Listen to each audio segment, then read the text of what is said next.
First World Order Radio. Finally, we are on the air. No doubt. All right. There's always going to be somebody in the building on First World Order Radio. We get on into some of that order consciousness tonight. First World Order Radio every Wednesday, 8 p.m. We got to talk about what is taking place on the planet. There's always going to be somebody in the building on First World Order Radio. First, we need to let you know we're going to be doing more shows, giving out more information on Wednesdays. Wednesday at 8 o'clock, we are now going to make this the hottest day of the week. Preceding others in time, order, importance. The most prominent parts, voices, or instruments. Earthly state of human concerns in existence. An indefinite multitude, quantity, or distance. System regulates to bring about specifics in the group based on value and natural characteristics. Current radiates electromagnetistics of sound through the air, same as your thoughts transmits it. Preceding others in time, order, importance. The most prominent parts, voices, or instruments. Earthly state of human concerns in existence. An indefinite multitude, quantity, or distance. System regulates to bring about specifics in the group based on value and natural characteristics. Current radiates electromagnetistics of sound through the air, same as your thoughts transmits it. You need to understand how magical this, something like this every Wednesday can become. So you need to start getting your calendar right, get your schedule right. You need to know our intention straight out. All right, so, these clues are given throughout the various languages was to piece the puzzle of this ancient mystery school back together again. And what we plan on doing, both of us, is bringing y'all some surefire dynamite. We're going to take this level up a notch. We're going to have stuff to do here. This is not just going to be about philosophies and theories, shit that works. You have an activated pineal gland in which that produced this black chemical called melanin. What we did was...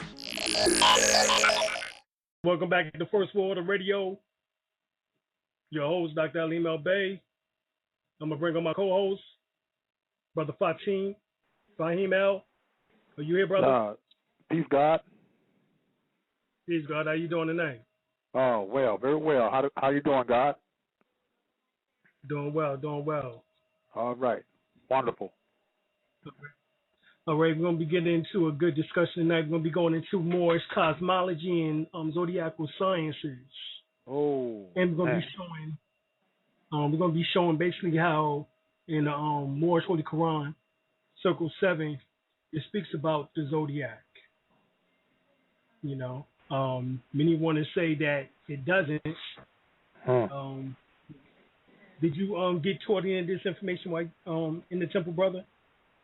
I try to speak on it. I spoke about the 4 gates of the Circle 7, as the four spaces between the 4 gates of the Circle 7, north, right. east, Tell us west. a little bit of what. Go ahead. Right. Tell us a little bit of what you say. Right. Explain it. What okay. Now, how I gave the lecture, I was explaining about the 7, how the 7 chakras, the 7 intelligence of Elohim, the 7 days of creation, and so forth, et cetera, et cetera. Also about the 4 gates and the space between the 4 gates. The 4 gates represents the ones of the northeast, northwest, and southeast and southwest, and the spaces between the gates, northeast, west, south, which is where the word news come from. I spoke on the circle where the zodiac circle, which is the clock, is based off of. Your watch is based off of. The 12 eggs makes a dozen eggs. The 12 months of the year the 4 seasons of the year. 3 times 4 is 12. Or 4 times 3 is 12, rather.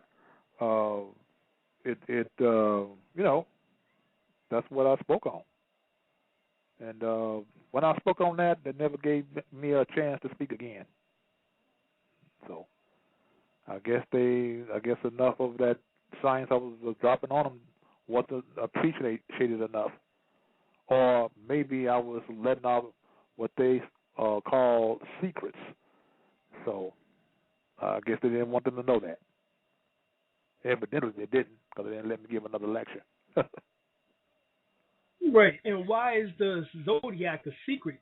And why should it be a secret? Or should it be a secret, brother? That's the question, really. It shouldn't be a secret. You can go to any bookstore or on the website, and you can study the zodiac. I mean, right. So who is this making this a secret? They were saying some parts of the Mufti staff was saying, no, you only teach that in the middle chamber, because when they go in the middle chamber in the Moorish science temples here, when they go, they're bound. I think they're bound by, they are bound by secrecy, not to speak on it to the rest of the members of the temple. And I think that's a shame, because these people, they come to the temple and they spend their time there. They can be spending their time somewhere else, but they come to the temple to learn about more science. And then when you tell me they don't want me to give lectures on more science, which is cosmologics, Right, and the key word is science, which means to know. Exactly. So if I'm coming from more science, which and the Latin word for in science means to know, and then you concealing and you're not letting me know, then that can't be more science, can it? Yes. Exactly. No. I mean, if you're going to, what did you say? If you want to conceal it, that's what you said. Right. Oh, if you conceal it, right. no, it's not more science. No. Right. It can't be more science, because the word science means in Latin to know. Yes. So you don't want them to know. Right. So you're not teaching more science. You're teaching something else. Exactly. You're not teaching what they need to know. If you are call yourself more scientists, well then why aren't you doing or why aren't you doing what you're supposed to be? You can't just be it. You got to do it. You don't want to do it. Well, then there's something else. Right. Because that's why I have said before. I said, well, maybe possibly they have been compromised. Not to enlighten the people in the neighborhood or the community, in the Asiatic community. Maybe a lot of them, maybe they've been to prison, and maybe have gotten let out of prison because maybe they've been compromised. You do this and that, and hey, we give you maybe a lighter sentence. I don't know. I really don't know. But I know a lot of what they don't teach at all. They give lectures about what they had experienced through the week on their jobs and about their higher and lower self. Now they speak on that much frequently, But when it comes to come down to cosmology, not at all. You never hear any of that. Not at all. I'm the only one that gave a lecture on cosmology at one of the temples, and certain Sunday schools dealing with the fairs and dealing with what the word more means. Even with more, they won't even discuss that. Call themselves Moors, Moorish Americans. Wow. Well, what are you talking about? When it said in the questionnaire, Prophet Noble Drawley asked him, well, who are you? Who are you? Well, Moorish Americans. Well, what is a Moorish American? Define it. They never go to that. Right. What do American mean? Where did word American come from? Right. What is the root? What is it rooted from? What word? No, they never talked about that. Moor, meaning bound to the land. They don't know. No, that's my bottom line. Yeah. Okay. Yeah. Okay. Yeah. I mean, they speak about, like I said, about they read like passages through the Circle 7, and right. they speak of Jesus as he actually walked the earth at one point of time in history, like he was an actual person. They don't speak of him. They don't speak of him as being allegory or nothing like that. I had one person that said that the Circle 7 is not an esoteric book. It means what it says. It means literally what it says. And anybody try to tell you something different, they're not talking about more science. Yeah, that's no. That's about that's their curriculum. They go too far into the Constitution, then they stop. They don't go no more further into it. I had one Grand Sheik said that more science temples do not teach sovereignty. They don't teach that. Had it written on a bulletin board for every Moor that comes to the temple to see. So I said, well, maybe I'm in the wrong place. They never talk about what real wealth is, what real wealth isn't, land or difference between a deed of land or property and a allodial land patent. They never talk about anything like that. Okay. No. That about sums it up. Anything else? They talk about maybe how to raise money for barbecue or for how to cakes they're going to sell, pizzas they're going to sell for the temple, socks they're going to sell, gloves they're going to sell. Never anything for as like anything bigger like the gold or silver program. They never talk about anything like that. Ameridollars. Most of them really never heard of Ameridollars.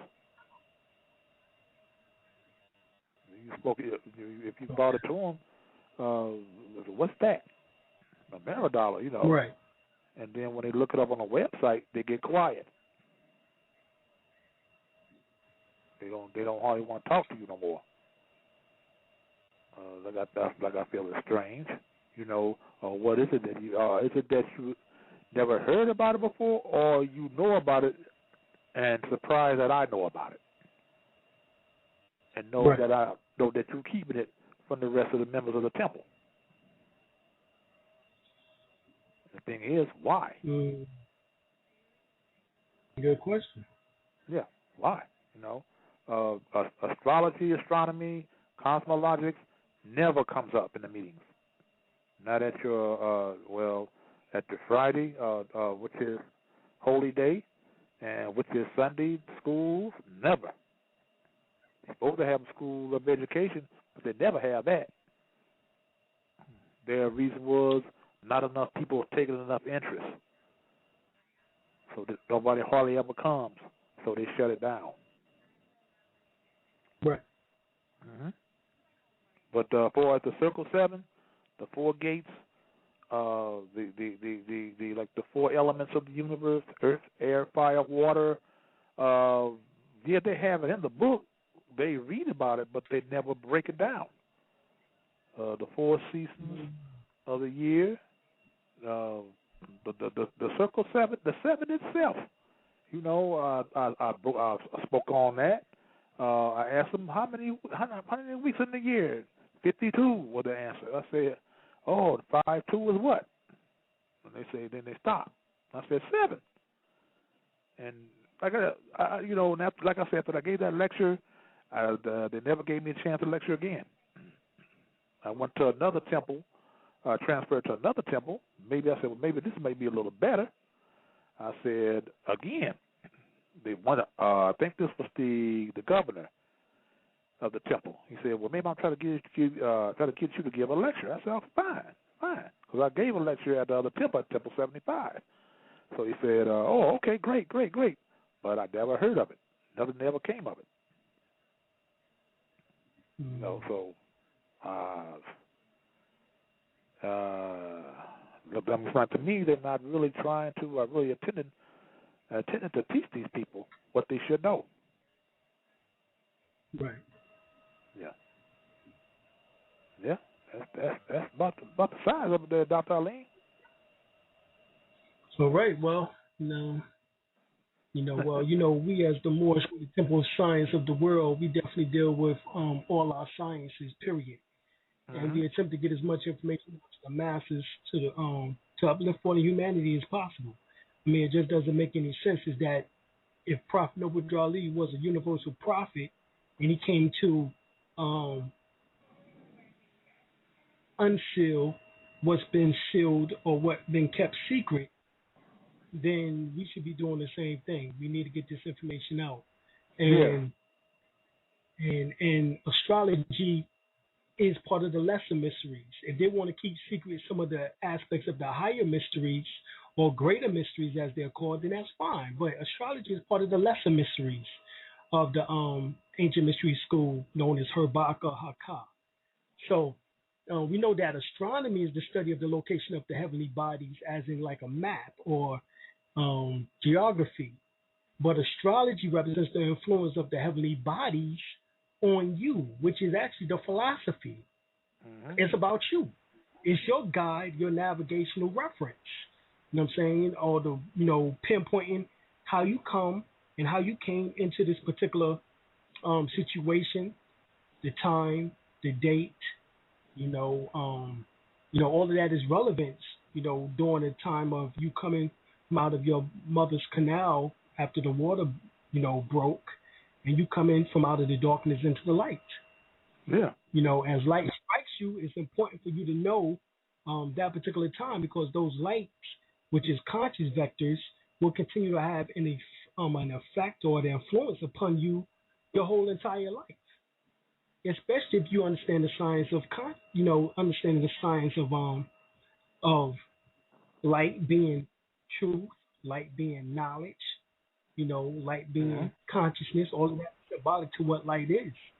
And once you understand that, you have a respect for the science of light, and that's why we're called the revealers of light.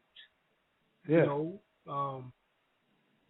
So that's what I'm saying is that are we going to be revealers of light or are we going to be concealers of the light? Which one are we going to do here? Well, they're most like concealers of the light. Breaking down this number 7, told him like two nostrils of the nose, 2 eyes, 2 ears, and the mouth of the 7 openings of the head. That's right. Number 7. I broke that down to him. They didn't seem to. Well, I'll put it this way. Like I said, they never gave me a chance to give a lecture again. So it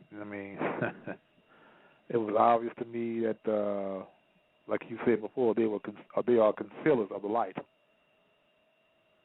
I don't see where that was so heavy or so deep where they can't handle that, because they can't handle that. Well, maybe I don't need to be dropping no science on them at all, Right. But I was saying too that it's not the members It's the heads of the temple. Because they're the one who decides whether I give, how many lectures I give, or whether I get to give a lecture or not. So that you know, the 7 continents of the planet Earth, you know, the 7 seas, you know, all that relates to the circle 7. No doubt. They you know, so they every time I speak of it, I bring it up. They act like they didn't want to hear it, or they act like or they're trying to say, why don't you go to the middle chamber? And I know kind of what that meant, because that meant that if I go to the middle chamber, they want me, or they shut me up. You know, right? And that was and why you want to shut me up? Well, why you want to do that? Mm-hmm. Right. You know, you said it's Moorish Science Temple. Founded 1913 A.D. Okay, what do they mean by A.D.? Right. So if you ask them, most of them say, well, that means after the death of Christ. No. Well, right. That means in Latin, in the year of our Lord. No. Well, tell us what it means. Right. Okay, that means after domination. Right. After domination. You know, okay, we ain't never heard that before. I said, okay, well, you heard it now. No.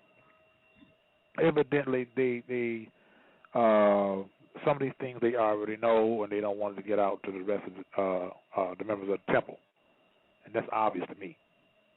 You know, right. Like I say, I don't know where they've been compromised, or I don't know where they will act. Evidently they dumbing them down. That's for sure. They talk about something else. You have a lot of them. They in there singing. It sounds like a place where it's the temple or Muslim way of being Christians.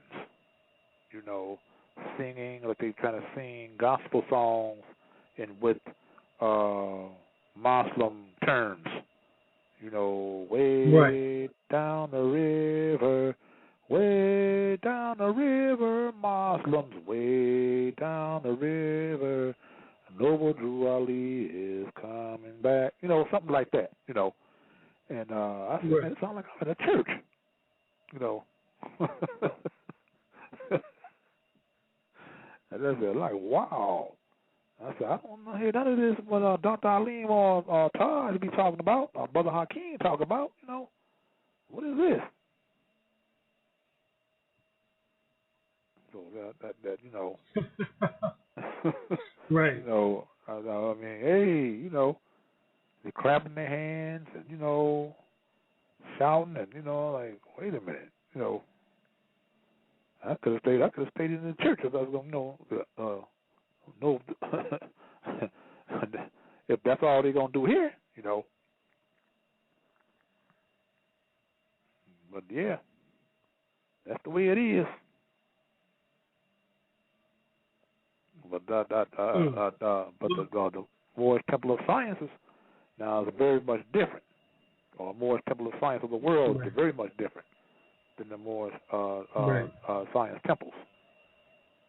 Mm-hmm. Like night and day. You know, I said, now this is where I need to be. You know, when I listen to you on DVDs, listen to Taj, or listen to Hakeem Bey, Phil Valentine, I said, oh, this is where I need to be. Okay. And this is the route I want to go. And this is why I'm here talking to you right now, Dr. Alim. Right. Mm-hmm. Other than that, I want to know where to go. Right. Because they're definitely not teaching what they're supposed to be teaching. Yeah, that's true. Matter of fact, let's go to the Holy Quran Circle 7 since you was talking about it. And let's go to the first chapter. And it says, perfected man must pass through all ways of life. And so a cardinal was full manifest. a nature that sprung forth from fleshly things. Without a foe, a soldier never knows his strength, and thought must be developed by the exercise of strength. And so this cardinal nature soon became a foe that man must fight, that he might be the strength of Allah made manifest. Let every living thing stand still and hear. Man is Lord of all plane of manifest, of protoplasm, of mineral, of plant, of beast, but he gave up his birthright just to justify his lower self. But he gave up his birthright just once again just to justify his lower self. But man will regain his lost estate, his heritage, but he must do it in a conflict that cannot be told in words. So check this out now. Yea, he must suffer trials and temptations manifold, but let him know that cherubims and seraphims that rule the stations of the sun. What's the stations of the sun, brother? Stations the stations of the zodiac. Exactly. Of the zodiac. Right. Those are the zodiacs. Exactly. As the sun and this solar in this particular planetary system move through the 12 zodiacs every 25,128 years. And it says, and spirit of the mighty Allah who rule the solar stars are his protectors. And check this out, and his guide. And they will lead to victory. And they will lead to victory.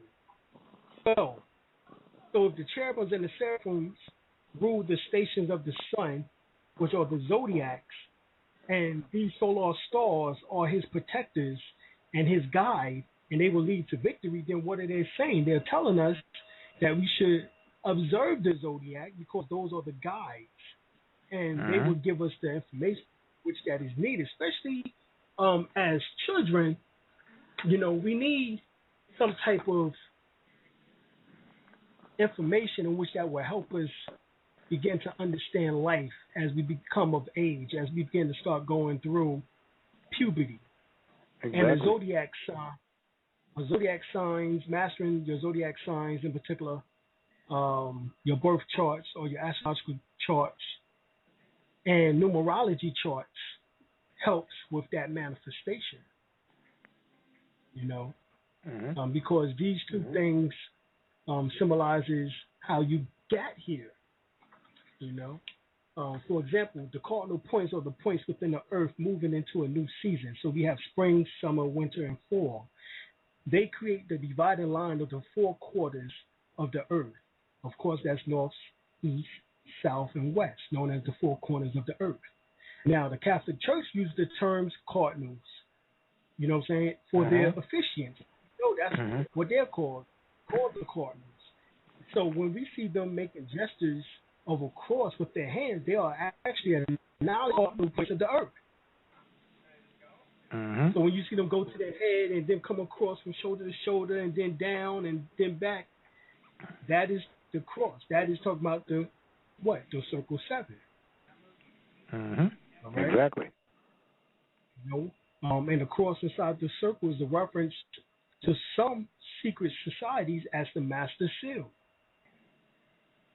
Once you master that particular seal, you become the master. So there's like 3 months in a season. So the cardinal month starts the season. So the remaining 2 months, which encompasses the 2 astrological signs, are called the decadents or the deacons, which help usher the season in or out. Essentially, all 12 signs are decans or decadents to each other.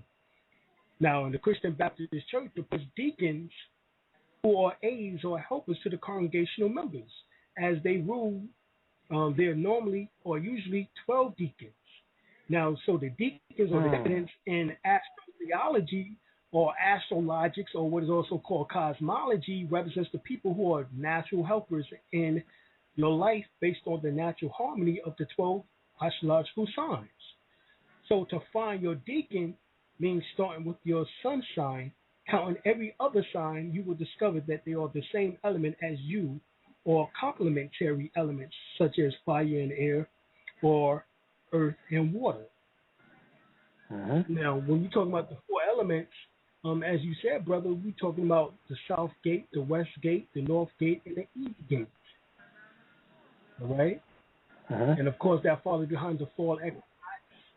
You know, the on the winter solstice, the fall equinox, the summer solstice, and the spring equinox. Yes. All right. So, example, like say the spring equinox is a cardinal point. You know, we know that, you know, as it goes to east, that initiates spring. Right. You got the summer solstice, which is also a cardinal point. You know, and as it turns north, it initiates summer. You know, the sun is brightest. Right. Fall equinox is a point, and it turns west to fall. You know, which means the sun begins to fall. And then you have the winter solstice, which is also a cardinal point, in which that turns south, in which that initiate winter. And actually, when you look at it, it's the swastika. Yeah. You know, which that is used. You know what I'm saying? Which is used, you know what I'm saying, by the Buddhists, the Native Americans, Africans, all part of the indigenous culture. That's what it represented. It represented those gates. Now, of course, Adolf Hitler and them reversed it, in which that represented death, which is the opposite of the sun, which represents life. You know, even the women wore the swastika as a jewelry ornament. You know what I'm saying, within particular cultures that we talked about, right? So, you know that the cross is a square as it forms 90 angles, and hence that's what it means by angles. It's talking about the angels, the cherubims, and the seraphims are talking about the angels of light, or the angles of light. All right, the cross is a circle as it encompasses 360 degrees. The cross also represents the pyramid. You know, now understand when we talk about the cross, we ain't just talking about the one in which that Jesus died upon, because that all was symbolic. Jesus symbolized the sun up in the sky dying upon this cross, which is come out at these 90 degrees at each of these particular cardinal points, which comes up to 360. Right? This is the pictorial of the third dimensional, which is actually pulling it inward from the center, will create the fourth pyramid. That's actually what that symbolizes. All right, so, right. Yeah. Go ahead, brother. The cross. Yeah, the cross. Yes, it symbolizes the cross. You see them on just about every church. Right. That's out here, you know. But you ask the Christians what they mean, they couldn't break it down to you. They'll tell you it's the crucifix. You know, right. But they, but it's like I say, it's the four cardinals points. They speak about the four cardinals points, but they never really break it down to their church members or their congregation, as they say, the deacons of the church, and the name deacon. They never really break down what the word deacon actually means. You know, I mean deacons. You know, the church is very symbolic. They're dealing with esoteric Christianity, which is also a very interesting subject because it deals with what the word Christ really means, and means anointed or oil, anointed with oil. Where Crisco comes from, or you have Crisco oil, and people use to cook with. Christ the Christos, you know, he was anointed with oil. You're dealing with maybe saying the Church of Emmanuel. Well, what do Emmanuel means? It means God with us. God within. God within. God with us. God within. Church of the covenant. What do covenant means? It means contract. You know, it you know, they speak a lot of them. The preachers can't tell you what the first the cover, what Holy Bible means. Some can, some that actually know, that are in the know, that really studies esoteric Christianity. They can tell you, but they're not going to, because they want to keep their congregation dumbed down, where they can have control over them. the word church. Well, what do church mean? You go to church. I'm going to church. What does that mean? Where does the word church come from? Come from the word Circe and Circe. Comes from the Greek and Persian goddess. She used to cast spells upon people to come to her, and they bring her their wealth, their riches, and she cast this spell upon them. And then the word Circe and Circe came to the word kirk, with the Scottish kirk. And then you have the Scottish kirk came into the English church. Right. And I'm Catholic. What do Catholic means? What does that mean? You are what? Okay, what that means? What are you? It means I'm Catholic. No, come on. Catholic. Okay. I learned this from your book in the First World Order, Dr. Alim. Right. Catholic, besides being meaning universal, what else does it mean? Catholic, being holistic. Exactly. And so on and so on. They could even their let's say deacon. What else? What the other word mean? The other meanings in the church, they have deaconess. The same thing. It is the feminine aspects of deacon. That's all. They talk about the Father, Son, and Holy Ghost.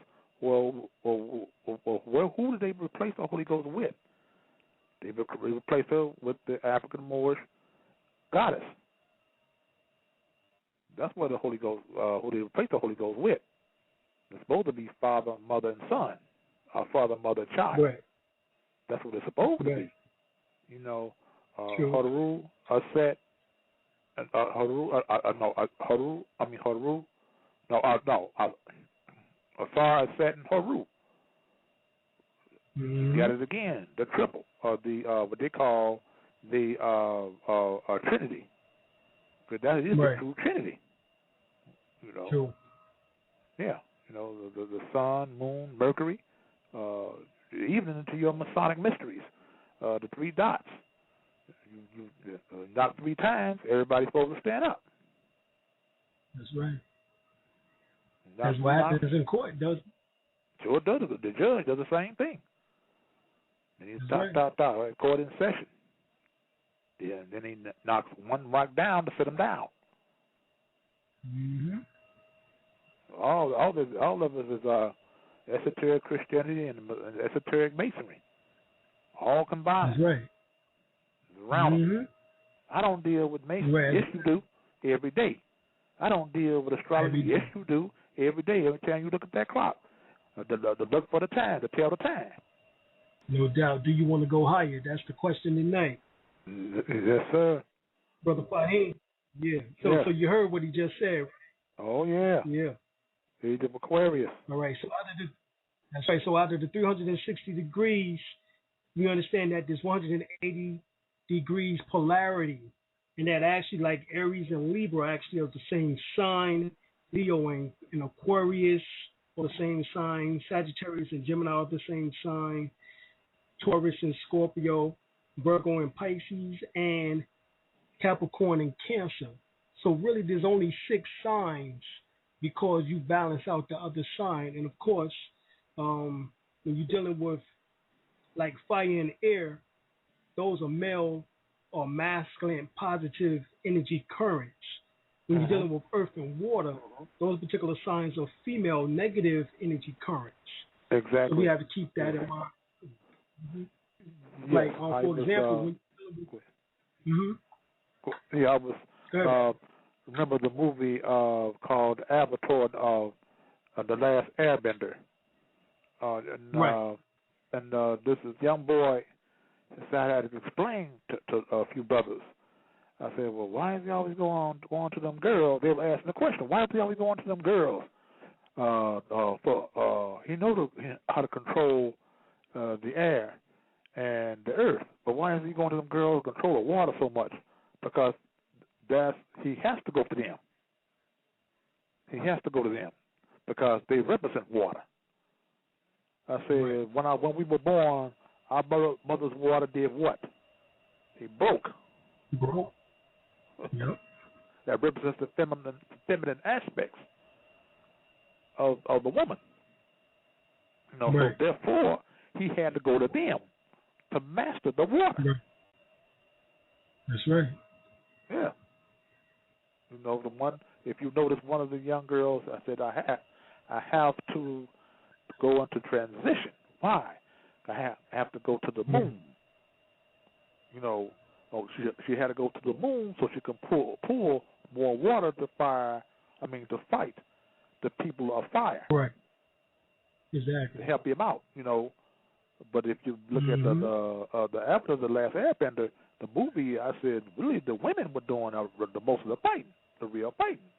Right. They showed him how to use the water to fight against the fire. Mm-hmm. Yes. Mm-hmm. No doubt about it. Yeah. Let's continue on. That the cardinal signs, and these signs of the cardinal signs are Aries, Cancer, Libra, and Capricorn. And they all, I guess you say they're all related to change of the seasons. Then we have the fixable signs, and these signs are Taurus, Leo, Scorpio, and Aquarius. We have the mutable signs, and these signs are Gemini, Virgo, Sagittarius, and Pisces. Now, when you're looking at the particular signs, you have Aries, which is a cardinal sign, which is the initiator of the self-expression, and it is the I am. All right? I am. Mm-hmm. Now, Taurus is a fixable sign, and Taurus is I have. And Gemini is immutable, and Gemini is I think. And Cancer is cardinal, and it initiates to satisfy emotions and moods, and it is I feel. Leo is fixed, and it is I will. And Virgo is mutable, and is I analyze and serve. And Libra is a cardinal, and it is I unite or I balance. Then you have Scorpio, which is fixed, which is I desire. All right. Sagittarius is mutable and is I aspire. I aspire. Basically, what it means is activating and reaching higher mentally or spiritually. Now, Capricorn is cardinal and is I utilize or I organize. All right. Aquarius is fixed and is I know or I wish. All right. That's what we're going into now. We're going to the age of knowing. All right. Because we now have left Pisces, which is mutable, and Pisces is I believe. All right. And Pisces also symbolizes the age of the mortal. All right. Those who sacrifice. All right. The time of sacrificing is over. We're now moved into the age of Aquarius, which is I know. All right. So that's what that is symbolic to. All right. We definitely need to understand that. So, like, for example, let's say the earth signs. These signs is Taurus, Virgo, and Capricorn. The air signs is Gemini, Libra, and Aquarius. The fire signs is Aries, Leo, and Sagittarius. And the water signs is Pisces, Scorpio, and Aquarius, isn't it? No, Aquarius is an air sign. Oh, okay. Aquarius is an air sign. But it's Cancer. Cancer, Scorpio, and Pisces are the water signs. All right. So, once again, earth and water flows well with each other, is compatible, and air and fire, because remember, fire can't exist unless it has oxygen or air. So they complementary each other. And understand that your other signs in your chart also have to deal with 3 particular signs: your sun sign, your moon sign, and your ascendant sign, which is your rising sign. You have to know those other 2 signs, because your ascendant sign actually is what determines your personality traits. Mm. Though your sun sign might be different than your ascendant sign is how you act and how you deal with situations and circumstances and events. Mm. Okay. All right. So a person needs to know all three signs: your sun sign, your moon sign, and your ascendant sign, which is your rising sign. All right. All right. Now, when we talk about Aries, Aries basically means coming forth of consciousness from the unconsciousness, which is spiritually fertilizing the waters of Pisces, to the consciousness, which is actually physical. The outward action from the womb into the first house of self from the fire of creation. This thereby determines your outward personality and physical appearance. All right. So we understand that when you're dealing with Aries, you're dealing with Mars. Mars is the planet of action. Exactly. Vigorous action, which actually, because of the vigorous action, is lending to warrior-like characteristics. Aries is god of war, and so is Mars. If you get the Greco-Roman, mythology, Now, Aries is based off being that the ram is the symbol, and the word zodiac means animal circle within Latin. All right, within the Greco-Roman, it means animal circle. That's what zodiac means. Yes. All right, or Zoe, or Zoe. All right.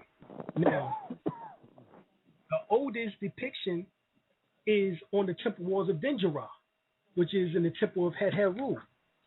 All right, or what is called the temple of Hathor. All right. Now, if you go into it, the temple of Hathor, at the top you will see the Dendera circle of the zodiacs of the animals, as they would say. All right. All right, but it was called Dendera. And you will see these original symbols.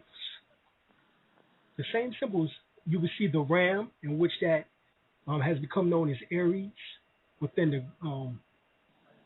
the Greco-Roman mythologies, but originally it was Amen. Amen symbol is a ram. Okay. So Amen, which is the same as you say at the end of your prayers, Amen, in which that means so be it or so mote it be, or whatever you want to refer to it as. Some refer to it as Amani, like Imani, in which that means faith. Whatever the case is, Aries symbolizes Amen. Amen symbolizes that Aries, as we would say. All right? Which is that initiating fire, or that positive flow of ebb. The I am, the fire, the manifest, the seed, the vigor, the energy, the action. I've come forth with vigor and take action to keep the energy flowing. Of course, we know Aries symbolizes the head and the face of the brain, which is the first to form in the womb of the mother. All right, so Aries symbolizes that, which basically, the 12 zodiac signs basically means to know thyself, know God and know the universe. Is that not also the first? As soon as you open up the Moorish Holy Quran, Surah 7, right? Yes. It says, know thyself and Allah. Exactly. And that's right, and that's what it's talking about. Know thyself is talking about the zodiac.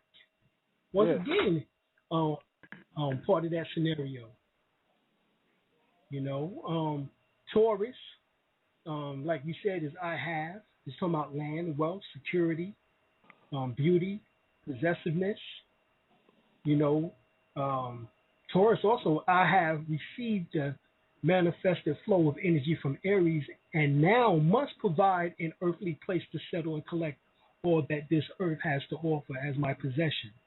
I am strong and determined to provide, as I am fixed with great perseverance in my quest to secure a place of and in this physical existence and allow my cup to run over. So that's what Taurus actually symbolizes.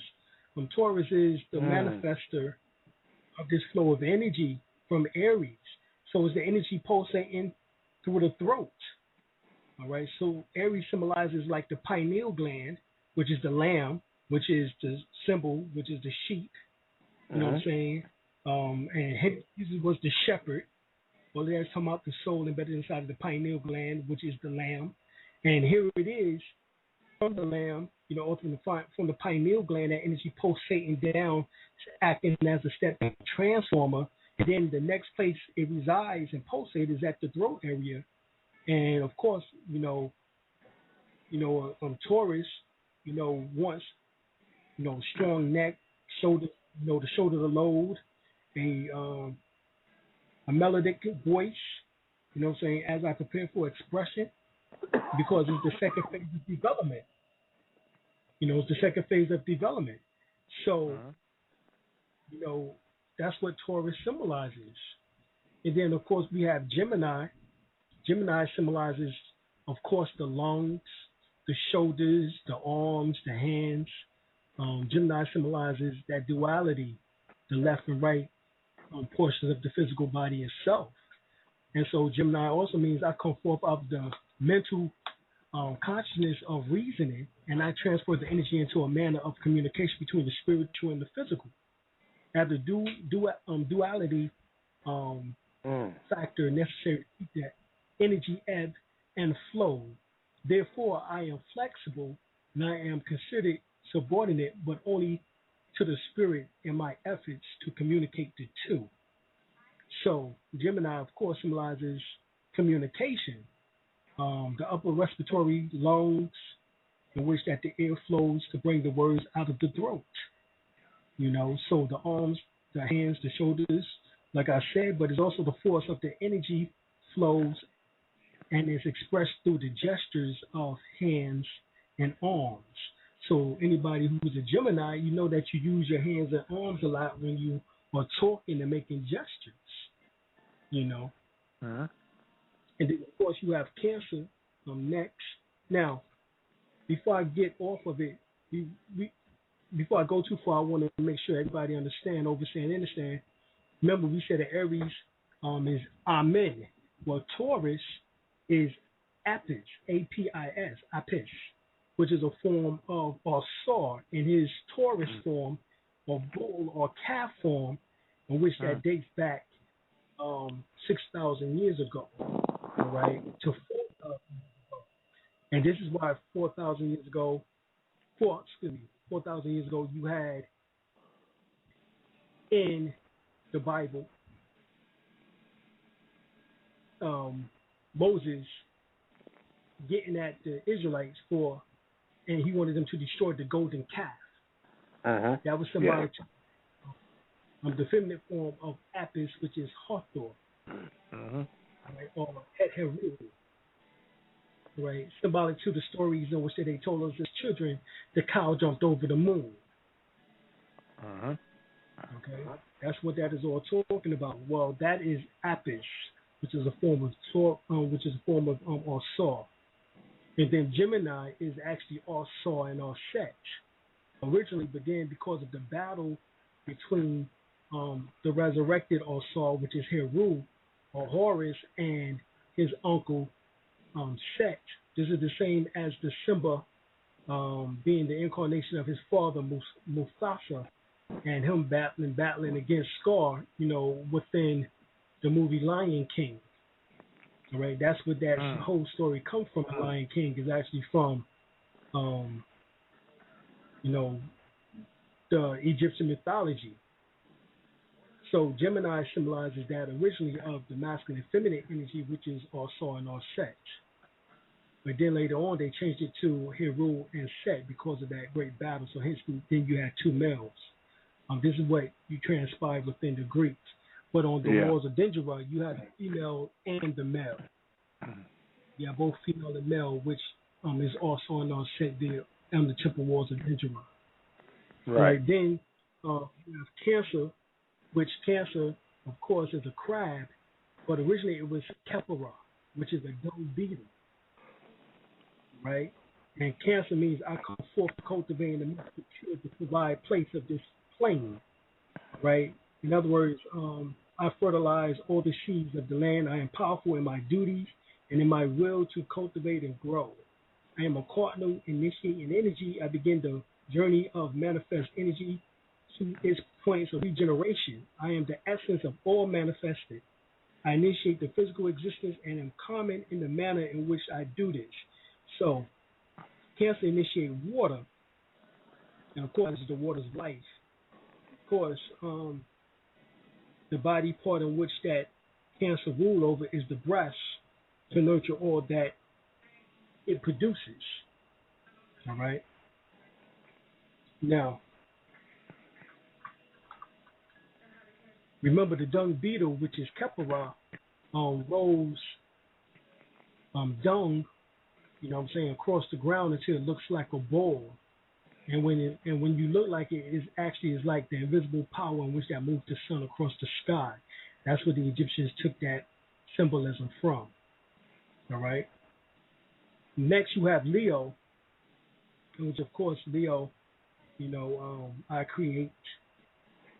Now I bring loyalty, a true component of royalty, an expression of regalness and authority, and of course the body in which that Leo influences and rule over is the heart, and the well is also the nucleus spring or stream of the DNA. And basically Leo is Atum. All right, Atum, A-T-U-M. Atum was the lion-headed god, lion-headed nectar. And it means I come forth with the fire to harness and dominate the energy with pride. I mold the energy to recreate all that I am. The sun is resulted here as I understand the companionable necessity of creation. I am fixed in my endeavor and harness the spark and passion to create. All right, so basically it's the harmonies of nature itself. That's what Leo is, and actually it's not just I create. Leo is actually I will also.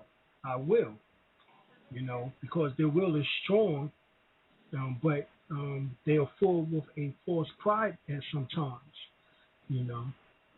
so you have to teach him prudence, and fortune should attend him, or fortune shall attend him. Now, another one is Virgo, in which that is, of course, symbols the Virgin, but that is actually all sex, which you will see on the walls of the Temple of Dendera. And as I distribute throughout, I am responsible for preservation. So I preserve all that I reap with reservation for preservation. Wow. All right. I am meticulous. I am meticulous in my assimilation of product.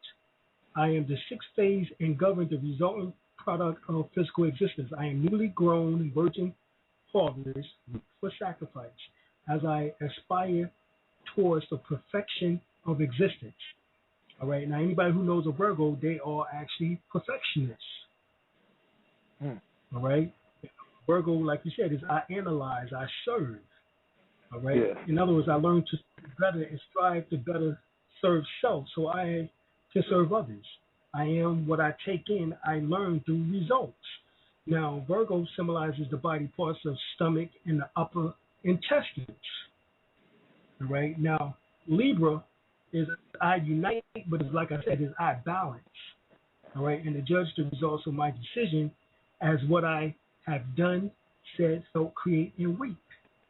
I balance is justness for the spiritual and physical viewpoint.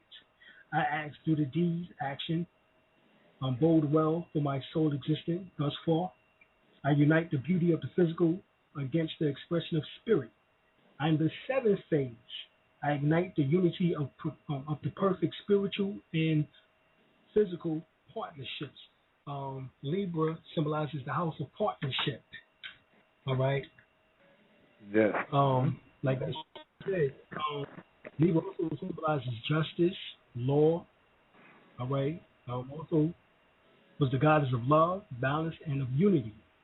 The body part for Libra is the kidneys, so that the spiritual powers of the water can flush out all things that bring discord. I keep the waters pure. And of course, the kidneys are the water element area of the body, and actually your sexual function connected to your sexual functions, on which that goes right into Libra, in which that not right into Libra, but right into Scorpio. In which that Scorpio is I receive the waters and flush all things with a regenerative power. All that is not judged as good shall die and return after being fertilized through the waters of Pisces. I concentrate the energies through the intense productive process. I am fixing my desire. Therefore, my efforts are concentrating, controlling, intense, and impairing. I make good use of all things manifest through the force of destroying to rebuild. Right? This is the 8th house of infinity. Nothing dies. All things are transformed. So, Scorpio symbolizes I desire or I recycle. I must control my environment. Vengeance, if cross, is one of the things. And the body part for Scorpio is the reproductive and elimination organs. So, so the next one is Sagittarius. Now, before we get to Sagittarius, because based on another constellation coming into play known as the 13th constellation, known as Ophiuchus, it is now coming between Scorpio and Sagittarius. We'll move to 13 months and actually 28 days instead of 12 months and 30 to 31 days. All right, that's actually what is happening, and some of our lines have actually changed, but I won't get so much into that. But I will speak about the fact that Ophiuchus in his Egyptian Kemetic information is actually Imhotep. Now, let me go back because we talked about Libra, and we talked about the Virgo being the Virgin, which is all set, but Libra is Mayat, in which that also had the scales of balance. They shall bring judgment upon themselves. The heart is weighed against a feather. But then you also have Scorpio, which is Sarket. All right, the symbol of Scorpio is Sarket, right? And Sarket or Circuit is when you seen on the movie that Dwayne Rock Johnson played in, the Scorpion King. Yeah. Right? His name is Sarket, right? And the feminine is Sarket. All right, so next we have Ophiuchus, which is the Greco-Roman name, but it actually is tied back to Imhotep, who actually lived during the 3rd dynasty and was the prime vizier or prime minister, which actually is the position like the Pope today, underneath or right underneath the Pharaoh. So he was like the second highest in command. All right, and this is where the story of Joseph actually comes from in the Old Testament, saying that he became second in command after the Pharaoh. That is based on Imhotep, who was the prime vizier under Dozer. And if you go back to the Ghostbusters, I think it was part 1 or 2. I think it was part 2. They spoke about Dozer a lot in that movie in part 2. In Ghostbusters, and they made Dozer, who was actually a pharaoh during the 3rd dynasty, along with Imhotep, who actually built the ziggurat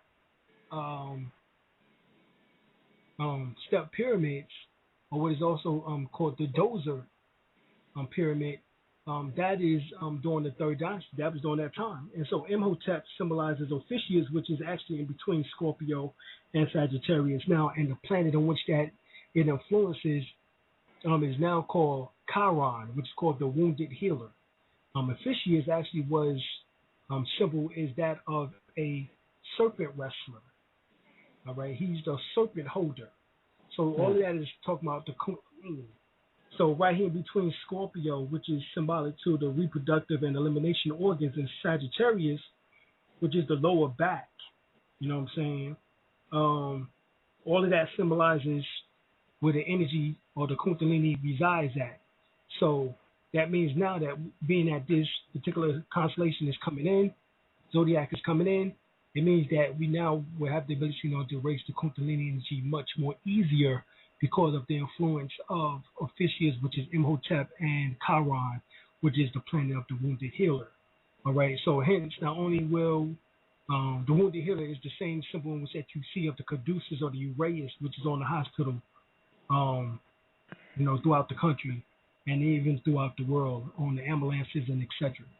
All of that symbolizes that same creative healing energy of the U-rays or the Caduceus or the Aurora Boreas. All right, so Sagittarius means I've come with the fire of higher learning and I aspire to raise higher. My efforts are flexible as I exude growth and expansion. I know I am what I am and I gather all the spirit I can to rejuvenate and regenerate to a better place as I know all too well of the higher and the lower self. Yeah. And the ninth house, and here I can be made complete. All right, and so the area in which that I concentrate on, like I said, is the lower back area, also the hip area, the pelvis, the region of the lower half, because I must maintain my upright structure. I aspire not to return to the lower animal self. That's what Sagittarius actually symbolizes. All right, and then of course you have Capricorn, in which that I utilize, I organize. It also all that I have manifest, sold, and perfected. I strive to these things to be perfect and disciplined. I am the 10th house, a new level. I'm extremely resourceful and will use all things placed before me to reach my goal. I initiate to receive. So the bodily parts for the Capricorn, of course, is the knees, lower legs. I must climb to reach my goal. Now, Capricorn is the goat of Mendez. Now, for Sagittarius, is Shu. Within the ancient Kemetic teachings, is Shu, S-H-U. All right, and then Mendez is the Capricorn. All right, and then you have Aquarius, which is actually Heru. So it says, I come forth with impulse to maintain relative knowledge of man's existence on this plane. I hope for and wish for harmony in humanity. I know what this existence is, and I know what it means. I pour the waters of knowledge. I am the 11th house, and I'm fixed with the necessity of unity in humanity. So this is the humanitarian house. So the body part is ankles, and I keep the energy flowing to the feet so man can be flexible in his necessary movements for change. Yeah. Now the last one is, of course, is Pisces, in which that means I come forth from the deep waters of unconsciousness, and if man has not lived justly in his physical manifestation, he shall return to my unconscious waters and be restrained to his actions and self-undoing. I remain of him to return as I am always on the edge. I am the end and the beginning. I am here to project the physical as I am the pedestal of physical man. I am mutable and governed by the initiative, knowledge of both worlds. Man will come forth through me in the conscious waters to the conscious waters of Aries. So the unconscious waters is symbolic to also for Pisces is Sebek, but is also is noon, particular waters, water of new or noon. All right, and of course the feet is the body part for Pisces. All right, which of course keeps man upright and grounded to the earth plane where he learns his lessons. All right, so these completes the characteristics of the 12 laws of the 12 houses, and each one partakes in the rhythm of life as the ebb and flow energy of negative and positive flow of the tides of life. You will find, starting with Aries, that the ebb and flow alternate from positive energy flow to negative energy flow, ending with Pisces. The ebb will take the energy in and back, all right, to the recuperative fertilization waters where he is prepared to return again in Aries, where he springs forth with the positive flow of energy. So if you do not master the zodiac, which are symbolic to the clock of destiny, you are destined to return. That's what that is all symbolic to. All right. Now, how you know you're going to return, or what sign you was in your last life, you will have to look at your north and south nodes. Not only will it tell you about where you was in your last life, what sign you was in your last life, but it will also tell you what gifts that you brought from your last incarnations in this life. That's your south and north nodes. All right, NODE. Make sure you look at that. That's very important.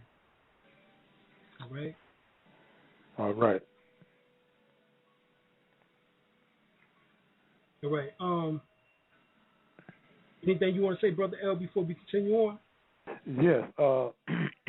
While we're on the side of the constellations of the zodiac, it brought me, when you were talking about Aries, it brought me back to the movie Jason and the Argonauts, and how they were looking for the golden fleece. And the golden fleece, which it was on top of this calf, and what they found, and that represented the sun and Aries, and the Aries constellation. And they were trying to hurry up and get this fleece, because the fleece supposed to have certain magic or energy, whatever, which it did, the energy of the sun. And also, between each constellation of the stars, there are 30 degrees between each constellation of the stars, which they got the 30 days of the month from. And within those 30, this is why Jesus began his mission at the age of 30. Ain't that something? Ain't that something? Right. Mm-hmm. So it shows they for were 18 great. years, Yeah, it showed that they were I was great. going to say for 18 years he was missing. You know, from the age of 12, he had to go be about his father's business, which of course the age of 12 symbolizes about his father's business, talking about mastering the zodiacs, you know what I'm saying, signs, and which actually, once you're actually, they're all nothing but one sign. You just have to master each particular aspect or concept of each one. And so hence you become the Neo or the One. That's what that is all symbolic to. But at the age of 12, he had to go be about his father's business. He was missing for 18 years. Of course, we know there's certain books that have that information, like number 1, the Holy Quran Circle 7, as well as also the Aquarian Gospel of Jesus Christ and several other books. But he returns at the age of 30 to get baptized in the River Jordan by John the Baptist. You know, so. Yes. And then you know that 30 degrees, 3 decadents or 10 degrees within each of those 30 degrees, in which that tells you within those 3 degrees, it gives you the particular science behind each particular sign, because each sign, like you said, is 30 degrees. Yes. So go ahead, Brother Al. Yes. The 30 degrees between each zodiac sign, and also goes back to the sign of Aries again. And then the Moses, the movie, the 10 Commandments, when Moses went supposedly went to the Mount Sinai to get his tablets, and the people started being corrupt, and they had painted this golden calf, you know, because before they started that, they had the certain people blowing the ram horn, the horn of the ram goat, and they started blowing it. All that really represents the sign of Aries, and the golden calf represents the sun in Aries again. That's right. Exactly. And those 2 signs coming from 6,000 years, which was, you know, symbolic to 6,000 years was talking about, you know, from 6,000 to 4,000, then from 4,000 to the 8 to 0. And they claim that now 0 now to 2,000. We have time of Pisces, and now we're going into Aquarius. Before Pisces, you know, before Pisces, which sacrifices, we know that we were dealing with the age of Aries. And so Aries was from 4,000, 2,000 years ago. Well, from 2,000 to 0. That's why, as Jesus was being born, as they would say, he was born in the age of Aries. from 2,000 years ago, from 4,000 years ago from our time, but 2,000 during his time to the age of 0, where of course, based on the Gregorian count, this is where they count down, counted backwards. Uh-huh. All right. So from 2000 to the age of 0, you had the age of Aries. From 2000 to 4,000, you had the age of Taurus. All right. You had the age of Taurus. Mm-hmm. And of course, 4,000 to 6,000, you had the age of Gemini. So hence the reason why Adam was talking about the age of Gemini. Mm-hmm. Yes. All right.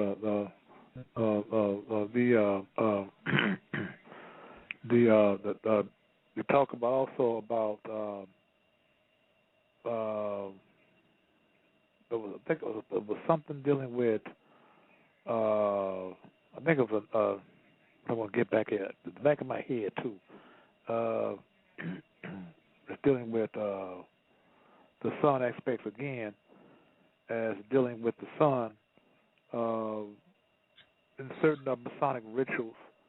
The higher Mabil is nothing more than the solar. It's a solar allegory. That's all higher Mabil is. Right. And when they carry him, the supposed body to the west, which is sunset, which we use in our Moorish science all the time. When we were born, we use that sunrise. And when the time of when we transpire or make transition, we use sunset. Right. It's the same with the Hayam Abiff allegory and sun allegory of Hayam Abiff.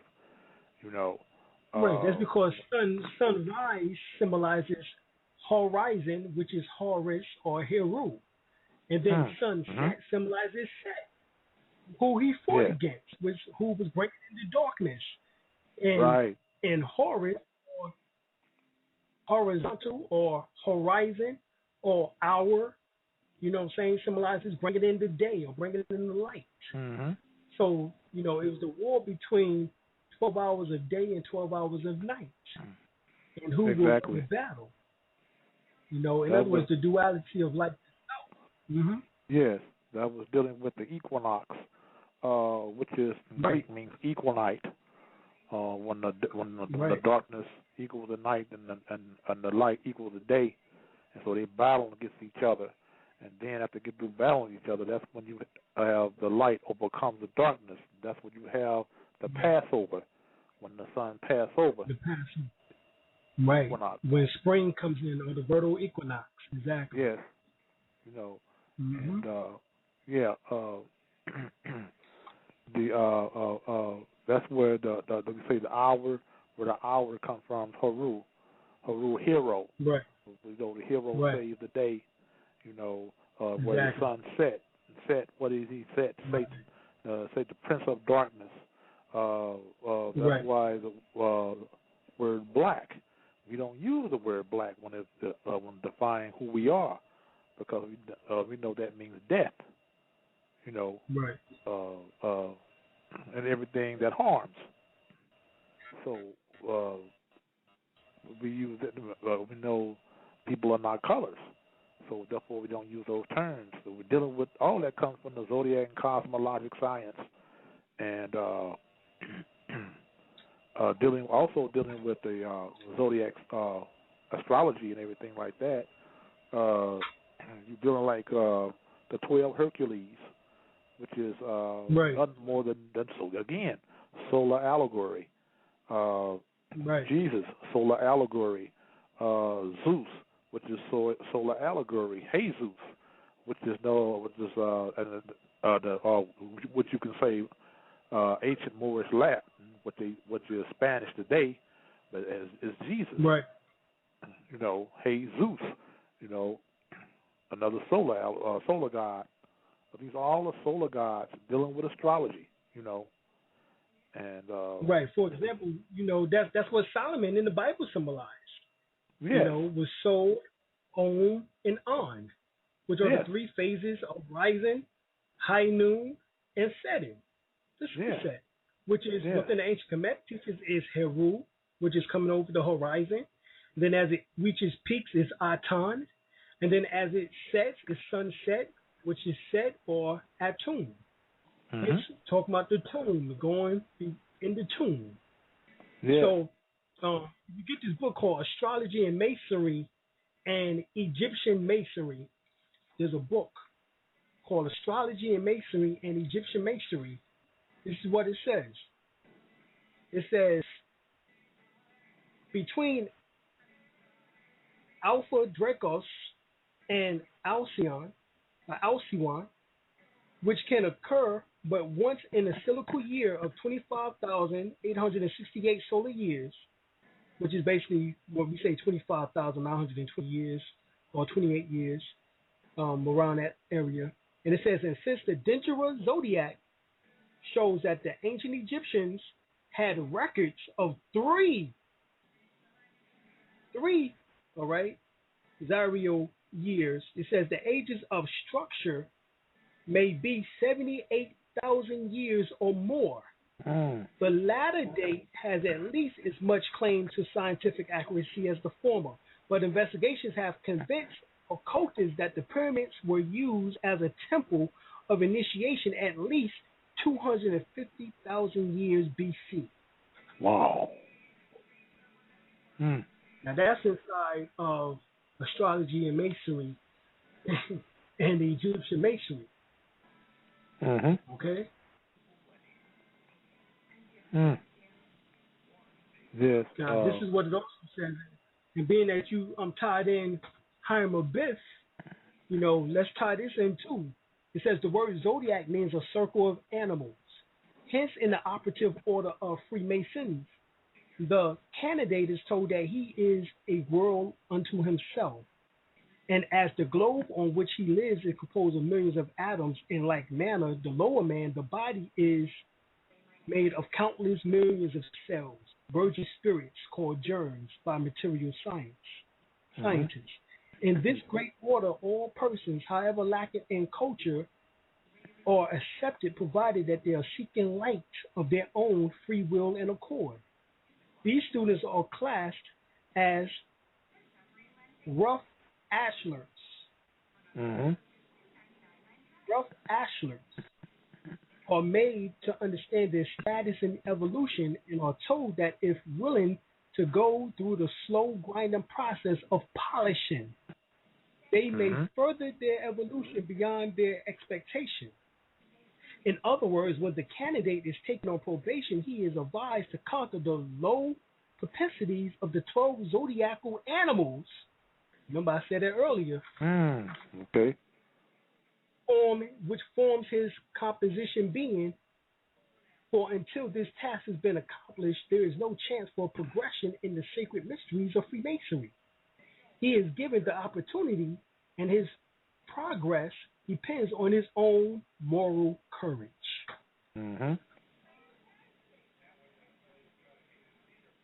That's true. Right.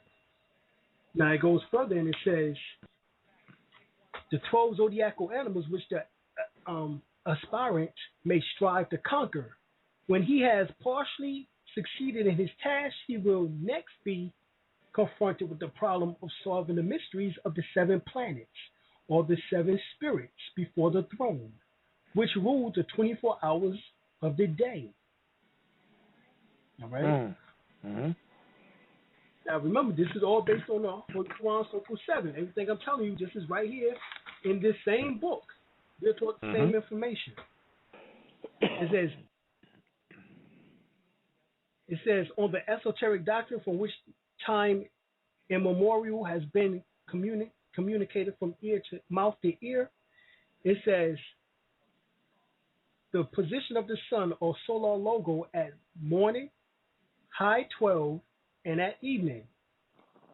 It says, in the lodges under the jurisdiction of the ancient operative order, these cardinal points from which that the earth passes instead of the sun are shown in the diagram, are actually considered direct channels through which the solar energy and wisdom flows. And it is the great privilege of the officers who preside at these angles to absorb the solar energy and wisdom, and to transmit these qualities to the brethren in attendance. Now, this is what goes back to what he was talking about. In the church, that's what the deacon symbolized. Mm-hmm. Remember? Yeah. Now, you have senior warrant, the junior warrant, and what's the other position, brother? The senior one, the worshipful master, which is the son. Exactly. And those three positions, right? Those three positions symbolizes to absorb the solar energy and the wisdom to transmit these qualities to the brethren in attendance. Yes, exactly. So in the natural zodiac points we have been discussing, it says it's ruled by the three cardinal points: Aries, the Ram, Capricorn, the She Goat, Libra, the Scales. It goes into the fact that those symbolizes. Check this out. This is what it says. It says, through positive sign Aries, the fiery energy of the Father flows into concrete existence, corresponding to man's spiritual unfoldment. The feminine earthly sign Capricorn rules the desired body, also have to do with material development, while the Aries sign Libra, the scales which balance between matter and spirit, has to do with mental unfoldment. Thus, the officers occupying the three stations are usually egos who are striving to obtain a well-rounded development. So whoever is the wishful master, the senior warrant, and the junior warrant, this is what they're supposed to aspire towards, is mastering these solar energies. Yes. Because this is how they transmit and emit their light. Remember, the word Freemason means to be a light of the sun, or the light of Ra, or a child of Ra. A child of Ra, or a child of the light, the child of the sun. All right, that's what this all means. Now, from the ancient Kemetic teachings, you have, well, before we get to the ancient Kemetic, in the Sanskrit teaching, you have Aum, which is A-U-M. Now, the initiate priests of Egypt, all right, you had the allegory in which that the sun god Osiris declared he was Khepra in the morning, Ra at midday, and Tammuz in the evening. And from the same position of the Ob of day, the parents of Solomon, who were initiates, acquired a name for their beloved son. In other words, the word Solomon, it means solar logos encircled by three triangles, one blue, one yellow, one red. And from these three primary colors are derived the 7 colors of the spectrum. Right? Right. So hence that goes back to having a master. Once you master the zodiac, then you have to master the 7 creative principles. So this is still all based on the science of the sun. Because with this, the prism is the sky in which that shines through, in which that gives the various 7 colors, which is also the seven colors of the rainbow, which is Roy G. Biv: red, orange, yellow, green, blue, indigo, and violet. So all of this is based on that. The 7 chakras, exactly. So this is what we have to master. This is the internal alchemical portion that we have to master. Okay? So we know that, like what we were saying, the officers in the lodge, the most wishful master, the junior warrant, and the senior warrant represents the sun at the rising and at the high meridian, which is that high noon, and at the setting. All right? So once we understand that, then you understand that those particular lodges, temples, jarias, or whatever the case is based on the fact of the sun itself, and not just the sun outside of you, because you have an internal sun in which that is called your solar plexus, in which that once the Kundalini energy raises up from your sacral plexus to your solar plexus, it then must rise up to your pineal plexus, which is your pineal gland, in which that is where your soul is embedded at, in which that is your refined spirit. All right, and so those 3 positions symbolizes, once again,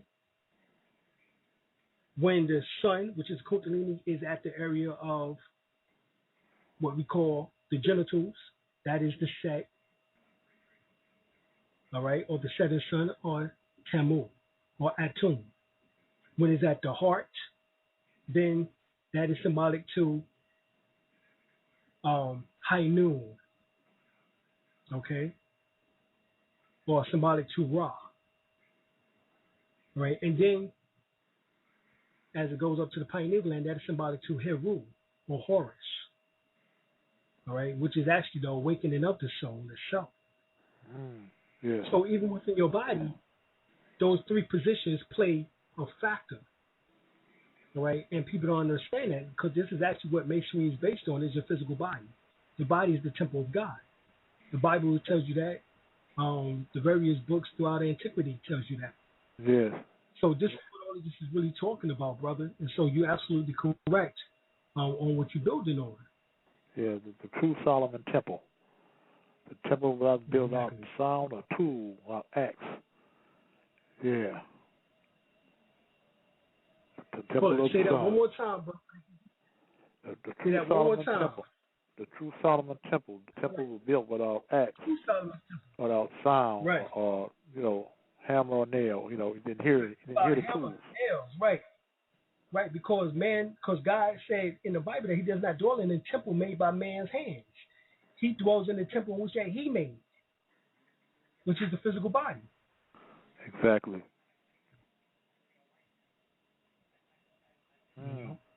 We got the science of that. If you go to chapter 5 in the Holy Quran, Circle 7, where it speaks about that. Yes, it does. It says, 13, these tools remind me of the ones we handled in the workshops of the mind, where things are made of thought. All right, brother. Remember, in the Holy Quran, Circle 7, it says, what is the angel? And all angles. Right, and it's a thought of Allah, garbed in angles flesh. A square. What is a prophet? The prophet is a thought of Allah manifested in flesh. Yes. The question is, what is man? Man is a thought of Allah manifested in flesh. That is also within the Holy Quran, Circle 7. Yes, it is. So, thought is what formed us into existence. And so, that is without nails and hammer. You're talking about thought. So, it says, these tools remind me of the ones that we handled in the workshop of the mind, where these things were made of thought and where we built up character. We used the square to measure all our lines to straighten out the crooked places of the way and make the corners of our conduct square. We used the compass to draw the circle around our passions and desires to keep up in the bounds of righteousness. We used the axe to cut away the naughties, useless and ungainly parts of the character symmetrical. We use the hammer to drive home the truth and pound it in until it is part of every part. We use the plane to smooth the rough, uneven of joints and blocks and borders to build the temple for the truth.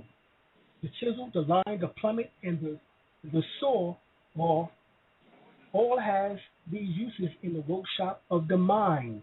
And then the ladder, trinity of steps, faith, hope, and love, Jacob's ladder, in order we climb up to the dome of purity in life. And on the 12th step ladder, we ascend until we reach the pinnacle of that which life is spent to build the temple of the perfected man. Wow. Yes. So that's what astrology is based on. Is teaching you the lower mysteries so you can go into the greater mysteries.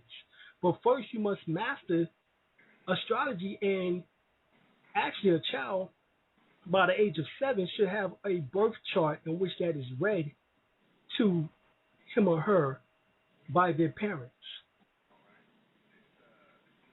All right? At the age of 7. About the age of 7. But it can begin to start understanding as they grow and go through puberty within the next 7 years or so. Yes. They go through puberty to their next body. Now remember, from the age of 1 to 7, we master the physical body. From the age of 8 to 14, we master the ethereal body. From the age of 15 to 21, we master the emotional body. From the age of 22 to 28, we master the mental body.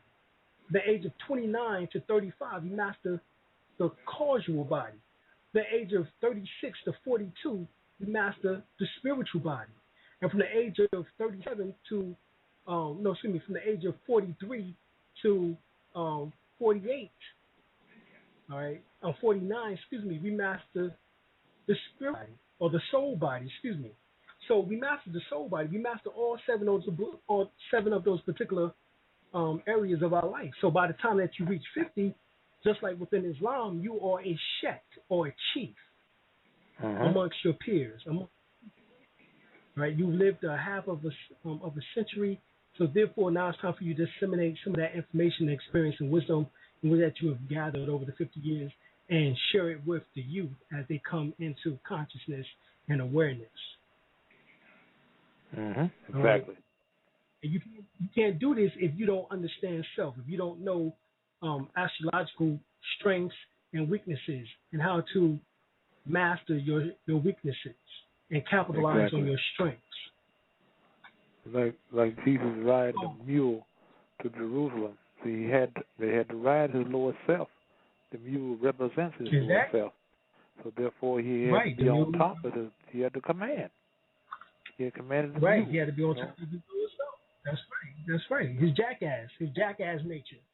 That's right. His lower self nature. Right. His beast nature, his animal desire body or nature had to be mastered. So he rode on the donkey or the mule through the gates of Jerusalem. And the word Jerusalem, Jerusalem comes from the word Jerusalem or Heru Sarim, which means light sanctuary of peace. So it's talking about the inner sanctuaries of peace, which is talking about in your higher self. So he was going through the gates of the inner sanctum of peace, which is actually talking about the Holy of Holies. So he came from out of the outer gates into the holy place, then into the Holy of Holies.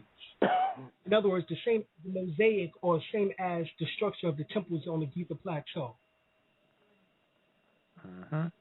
The Temple of Man. Get the book The Temple of Man by Sawala Lubix.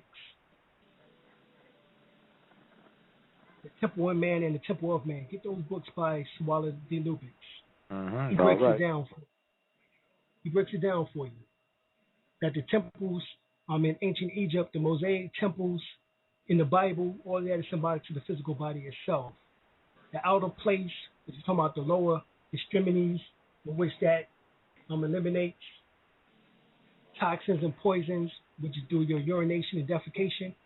And then the holy place, which is talking about the heart or that particular torso. And then the Holy of Holies is talking about the head area. Well, as Brother L broke down earlier, you have 7 openings or orifices within your head, and which that symbolizes also the circle 7, your head being in the shape of a circle. Or as the Kundalini energy raises up through the spine, which is the symbolic to those steps in Freemasonry, Jacob's ladder, and as it climbs up, it is also symbolic to Jesus down on the cross at the age of 33. The cross symbolic to the physical body itself. All right, in one aspect, which is based on the influence of the zodiac signs upon the physical body, because each planet symbolizes influence of the structure, just like Capricorn controls your skeleton system or your bone structure, and its influences from the from the planetary influence is Saturn, which is the black planet, in which that symbolizes the formation of your 200 bones approximately in your body. So hence when you read in the book of Enoch about the 200 fallen angels, that is actually what he's talking about, the 200 fallen angles of light, in which that condense, in which that formed your bone structure, which is the most dense portion of your physical body. All right? So hence the reason why they say that we are fallen angels. He's talking about these particular elements as they condense, they became hardened, and as they hardened, became visible at the same time, based on condensation. All right, so this is what this is all talking about. If y'all need to call in at 626-414-3535. That's 626-414-3535. I'm calling now. check us out. We got questions. We'll be answering questions for the next 15 minutes or so. So give us a call, 626-414-3535. All right, and also for those that's interested in learning more and getting your own astrological birth charts, numerology charts, go to our website, www.dralimel-bey.com. That's dralimel-bey.com. That's DRALIMELBEY.com. And go to our astrology charts. We are doing astrology charts. Matter of fact, we have 12 different types, so check us out. All right, we go on phone line 919, area code 919. You on the line? Islam. Islam. What's going on? I appreciate you having the show, Dr. Alim. It's amazing. I was talking to him earlier, and he was telling me that I had gone to the registry of deeds. Like I need to get deeper into the astrological aspects of basically more science and deeper into the astrological, occurrences, I guess you would say. And then you all are basically echoing it, and then like 30 in the last 45 minutes, y'all have connected Freemasonry, the Bible, so-called Egyptian mysteries, and a few more things y'all basically to astrological stories or whatever, or astrological occurrences or cosmology. You know what I'm saying? It's so deep, and it almost seems like y'all made it simple. I don't see why people are so simple, but I guess that's a comment more than a question. But I have a question kind of off topic. Yeah, go ahead, Al. If I can ask. All right, why do we want to go to the Register of Deeds? Yeah, why do we want to go to the Register of Deeds? Because I went down there today to basically put my affidavit on file or on record. I don't know what the proper term is either. Why do we want to go to the Register of Deeds? Because they gave me the run around like a mug. They were basically trying to convince me not to put what I had in there. I was like, I definitely got to give it to y'all since y'all don't want it so bad. Right. Well, it's real simple, brother. Where is your birth certificate located at? Where would you go in order to get a birth certificate? Right. Where would you go in order to get a death certificate? And the Register of Deeds. Exactly. So the Register of Deeds is the records of your life and death.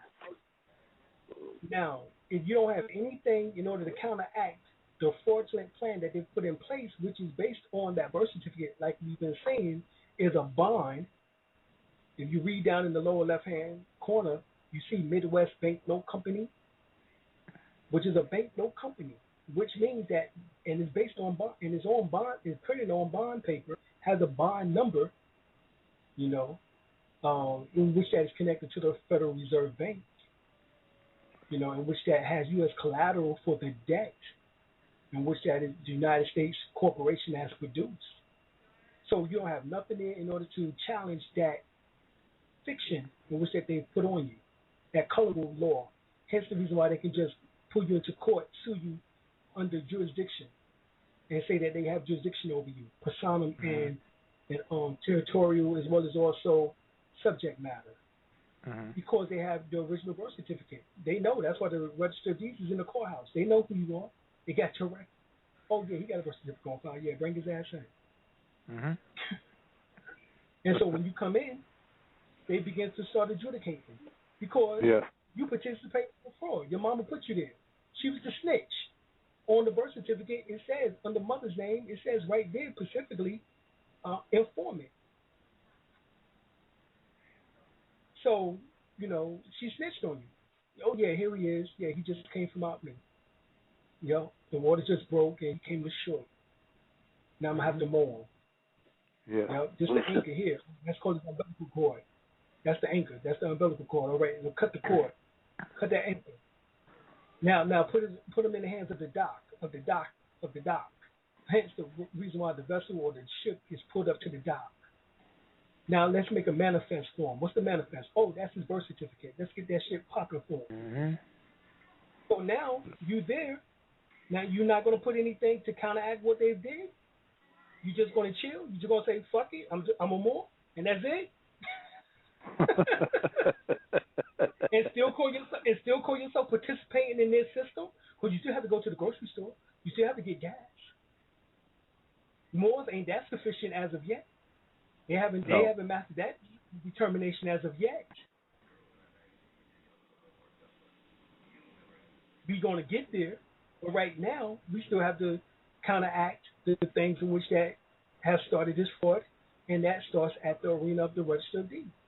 So you have to put in a baptismal record in your indigenous appellation of your free national name. So now you don't have a birth certificate attached to Mustafa El-Bey or Mustafa El-Amin Bey. You don't have a birth certificate attached to that now. That means you're free. You have a baptismal record in which that within all their societies, they accept baptismal records. They accept live claim birth forms. They accept those. Matter of fact, if you had to get any documentation, you can send them a copy of your baptismal record, and they will send you just like you sent them a birth certificate. But yet, guess what? It's not in their system. So now you have something to counteract the fraud in which they did, and now you have just reinstated the de jure government, which means in truth government, as compared to the de facto government in which they have you caught up in, which is the Wizard of Oz, the land of Oz. So now you also put in a religious or declaration of religious name correction, or what's called common law name correction. You put that in. So now Mustafa El-Amin Bey has a name correction done, common law or religious, in which that once again is no longer attached to Brian Gumble. And you put that, and you put that at the Register of Deeds. Yes. In other words, you're creating on their public record a counteraction to what they have created for you, based on the fraud that they did to your mother, because they didn't tell your mom, oh yes, put his feet on that birth certificate, please. Yes, make him in standing. Yes, make him stand in amorality law, because that's what that is all symbolic to. Making you stand in amorality law, which is maritime. You got you standing in the water. So now you are making documents in which that makes you stand on land. Because the Constitution means body. The word Constitution means body. The word Moors, when you look it up in the Black's Law Dictionary, the word Moors is inside of the word land. So now what you're doing is bringing yourself back on land. You're no longer in the water, just weighing around for the drown and for them to drown your ass. You're on land now. So that's the reason why you have to put. That's why you have to put in counter suit. You know what I'm saying? Put in counter suits. Put in counter affidavits that battles against that fraud. You have no choice. And if they don't want you to do it, then guess what? You go to a newspaper. Put it in the newspaper. As long as you make it public record. If you need to, put up a website in which that have your documentations on the website and have it there as public record. And you just make sure that you carry your copies in which that you in which that you signed, or or what you have got partially notarized, or what I'm saying, with you. And then you check, you tell them, well, you can go to this website in order to check that it is on the public record, or whatever you need to do. The point is to get it out there. So the lady, they basically charge you more money if charge you more reserve notes or whatever you want to call it. They try to charge you more if your documents are not like the legal standard or whatever it is they're supposed to be. So I asked the lady to print me off whatever kind of document states that I got to pay more money for that. She printed it off, but she didn't explain to me. She still didn't explain to me why I had to have affidavit in the front and it had to be in a certain legal way. But her not explaining it still basically revealed it to me. All right. Well, I'll explain it to you. It has to be 3 inches down from the top so they can put their seal and and book and page number and that information there. That's the reason for that. Otherwise, they can't do it because there's not enough seats at the head. So they need a cover sheet, which just says affidavit. And what is the affidavit of? Affidavit of declaration of nationality or citizen of national or citizenship or whatever the case is. Right. Well, I did the affidavit of basically for the letter. You have to write a letter to the state of North Carolina saying I'm not going to take vaccination for religious reasons. So I did the affidavit of that. And then within that affidavit and under that affidavit, I basically did a nationality and proclamation, judicial notice and proclamation. Excuse me. Yeah. Within that, so that's on the public record as well. All right, well, that's good. Amazing. I mean, guess what? If you can do it, it's real good. And if you can't do it in one county, guess what? Go to another county. Yeah. That's cool. That's it. You know what I'm saying? If you want to, you can complain. You can write up a complaint against them so they're not doing their job because their whole job is not to read documents. They're not lawyers. Their job is to seal and sign it and verify that there's a notary. Yeah, because they're not following the law. Right, because the clerks or deputies of the court or officers of the court and the notaries are deputies of the Secretary of State. Well, they tried. That's what I'm saying. They tried to tell me not to do it, but I did. But they filed it for me. They can't not file it, like you're saying. They filed it, and I could went immediately. About an hour later, I could go online and print it off for myself with their seal and stamp and book and page number. Right. Exactly. Yeah, so thank you for taking my call, Dr. Alim. If you got to move to somebody else, I appreciate it. All right, peace, Doc. Appreciate you. Right, peace. All right, we got area code 646 on the line. Islam? Islam, more. Islam, peace, brothers. Peace, Dr. Alim. I have a question dealing with the zodiac. I've been doing certain studies dealing with sacred geometry, the Metatron scale, and things of that sort. And I wanted to know, being that we are forged from the stars and our body is 90% star matter, and now understanding how the Circle 7 and the actual astrologic map contain to each other, right? How can I use this to actually more in-depth study self and understand self, and to actually put it in a format to teach the masses without putting them to sleep? Like the prophet said, you don't want to give them too much because they fall back to sleep. And it took me about 12 months to get to this point to understand what you are relaying to me. I want to know, as far as doing my missionary work and conveying this to our people that are asleep, what would be a good way to go about it? Should I do it with literature, references? How should I go about it? Basically, the best way to do it now, brother, is via the internet. So whether you do WordPress, blogs, or whether you do YouTube videos, those are the best ways in order to get the information out to the people. You can also write up books, some type of little pamphlets or something like that, which that helps in that regard too. The Prophet of Ali also said that change the minds of the people by changing the literature.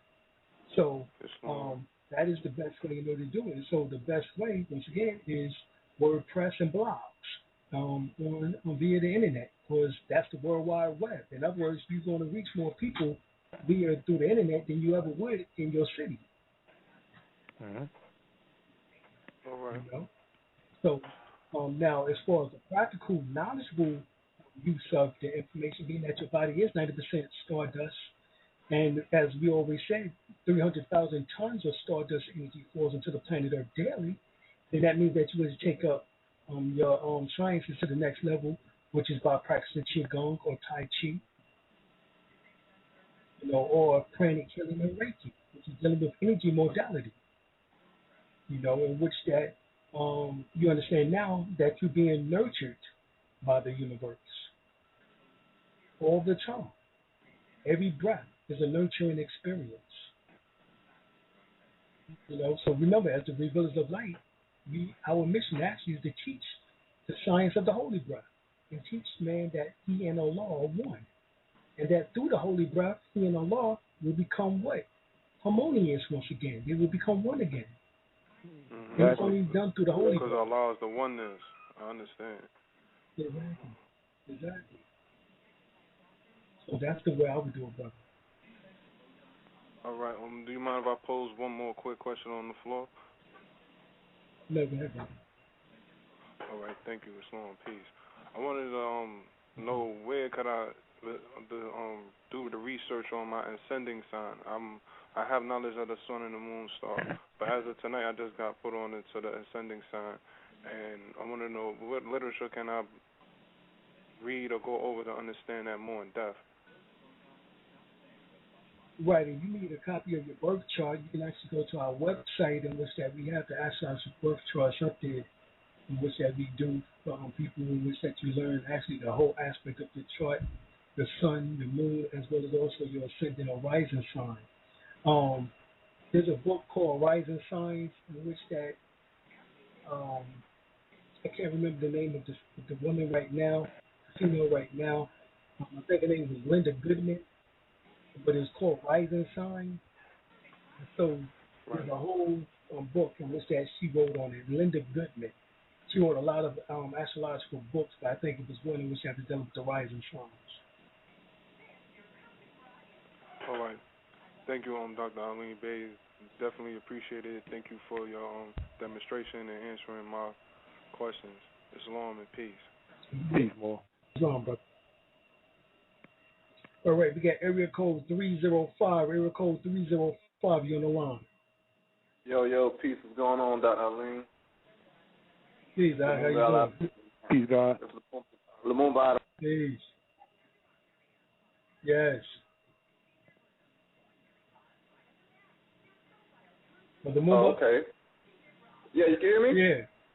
Yeah. All right. Yes, we got you. Clear. Okay, what's good? Hey, I was just calling in, man. You know, it's always an honor to speak to you. You know, I'm down here, man. I feel like I'm on a little island by myself. You know, I always felt like that down here in Miami on this knowledge. But you know, with that being said, I want to piggyback on what the brother said a couple callers ago about I got two questions. One pertaining to the You mean to the camelback? Right. Camelback. You mean camelback? Hey. Hey, real quick, I'm gonna tell you what's funny, man. You know what's funny? I was listening to your earlier shows, and I was listening to the show with the brother Panic, and he was talking about Maya Angelou and some other guys. But man, he made reference. Yeah, hey, he made a reference to somebody doing the funky Watusi dance. I said, you know what? That brother Panic is a trip. Hey, that's killing. Hey, but what I want to say is, okay, if you take some information, right?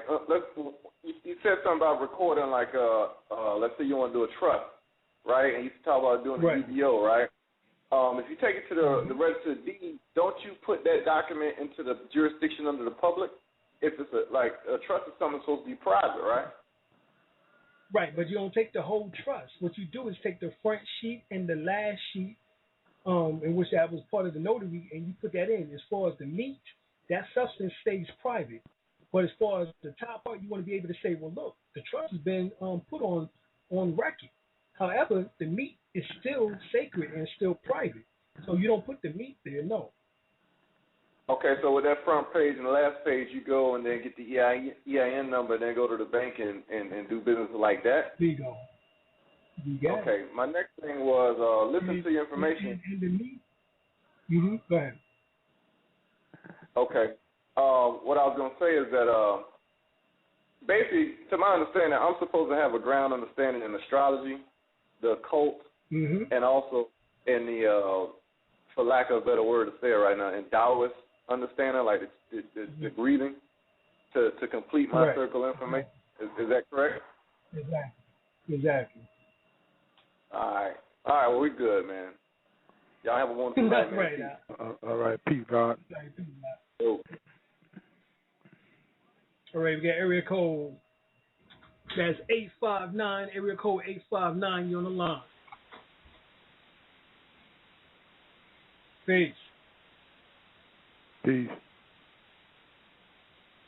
Area code 859. All right, we're going to go to area code 651. Area code 651, you're on the line. Hey, what up, Brother Alim? How you doing? Hey. All right, bro. How are you? Peace, God.